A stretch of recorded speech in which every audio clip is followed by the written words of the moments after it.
ચલો ગાઈસ, આપણે બનાવીશું આજે મકાઈમાંથી બહુ જ મસ્ત ટેસ્ટી બનતો નાસ્તો. કોઈને બપોરે ખાવાની ઈચ્છા થાય, સાંજ કો ખાવાની ઈચ્છા થાય તો તમે બનાવી શકો છો. તો અહીંયા આગળ મેં 2-3 મકાઈ લીધી છે. હવે એને મસ્ત ધોઈને બાફી દઉં. બાફી દઈએ અને એમ કે હમણાં તો મકાઈની સિઝન છે તો બહુ જ મસ્ત મકાઈ મળી જશે. અત્યારે તો બહુ જ ચાલે છે મકાઈની સિઝન, તો મસ્ત મકાઈ મળી જશે. તો આપણે બજારમાંથી મેં મકાઈ લઈ આવીશું અને મકાઈને ધોઈને મસ્ત બાફા મૂકી દીધીશું.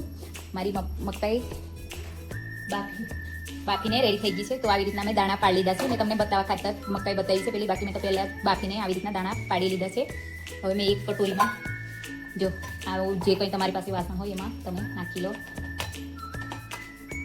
પછી મેં અહીંયા આગળ લીધું છે એક કાકડી, પછી એક શિમલા મરચો, કેપ્સિકમ, એક ટામેટું અને એક ડુંગળી અને એક લીંબુ. ચલો હવે આપણે એને સમારી લઈએ. ચલો આપણે એક એક કરીને બધું સમારી લઈએ.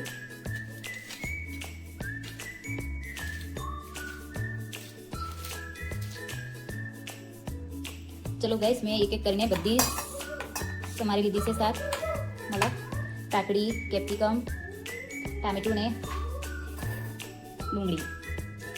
તો આપણે હવે બધું નાખીશું. આ ટામેટું થોડું મેં વધારે પડતું લીધું છે, મારા છોકરાને વધારે ભાવે છે. તો અહીંયા કરી મેં ટામેટું સૌથી પહેલાં નાખું છું. મતલબ એક એક કરીને તમે બધું ભેગું બી નાખી શકો છો. આવી રીતના અમે બધું મિક્સ કરી લઈએ. એકદમ બહુ જ મસ્ત બજારમાં મળે ને એવું ટેસ્ટી મળે છે. અને શું કહેવાય, હમણાં ચોમાસામાં તો ખાવાની ઈચ્છા થાય છે તો આપણે બજારમાં પૈસા નાખીને ખાઈએ છીએ. તો એની કરતાં આપણે ઘરમાં બનાવીએ ટેસ્ટી ને હેલ્ધી, એકદમ 2 મિનિટમાં બનીને રેડી થઈ જાય છે. તો અહીંયા મેં નાખું છું મારો સિક્રેટ મસાલો.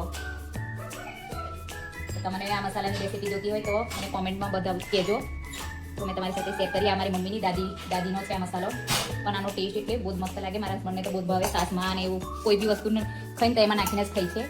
આનો ટેસ્ટ બહુ જ મસ્ત છે. તીખો, મીઠો, ખાટું થોડું આપણે લીંબુ નાખીશું. આમાં મસાલો એ છે પણ વધારે પડતું છે તો આપણે એમાં થોડું લીંબુ નાખી દઈએ તો થોડી ચટપટી થઈ જાય. હમણાં તો બજારમાં સસ્તા લીંબુ મળે છે, પહેલાં તો બહુ ભાવ હતો, પણ તો તમે એક લીંબુ પણ નાખી શકો છો તમારા હિસાબથી, તમને જેવું ભાવે એવું. અહીંયા આગળ એક લીંબુ નાખ્યું છે. હવે આપણે બધું મિક્સ કરીએ. અમારે નાનું પડે છે થોડું, મેં મોટુંમાં કશુંમાં વધી ગયું છે. આ નાનું પડે છે, તમે મોટા વાસણમાં ટ્રાન્સફર કરી લો એટલે બધું મિક્સ થઈ જાય અને એનો ટેસ્ટ બધામાં આવી જાય બહુ મસ્ત. તો જોઈ શકો છો તમે, જો આવી રીતના બહુ જ મસ્ત ને બહુ ટેસ્ટી લાગે છે. તમારે છોકરાની અંદર મોટા ખાવાવાળા હોય તો તમે મસાલો થોડો વધારે નાખી શકો છો, પણ મારું છોકરું ખાવાનું છે તો થોડો મેં મીડિયમ નાખ્યો છે. એના ટેસ્ટ બરાબર પ્રમાણે તીખું ને લાગે એટલા માટે. તો જો મારી ભેળ બનીને રેડી થઈ ગઈ છે. વિડીયો સારો લાગ્યો તો લાઈક કરજો, ચેનલને સબસ્ક્રાઈબ, અને આવી નવી રેસીપી મળશે તો ચેનલને સબસ્ક્રાઈબ કરવાનું ભૂલતા નહોતા. અને તમારી પાસે સેવ હોય તો તમે ઉપરથી સેવ પણ નાખી શકો છો. તો અહીંયા આગળ મારી પાસે આ મોટી સેવ છે, તમે મોટી સેવ નાખું છું. તમારી પાસે જે હોય એ તમે નાખી શકો છો. અને જો મારી ભેળ બનીને રેડી થઈ ગઈ છે. બહુ જ મસ્ત, બહુ ટેસ્ટી, એકદમ ખાવાની મજા આવી જાય. મેં એક ચમચી રાસ લીધી છે.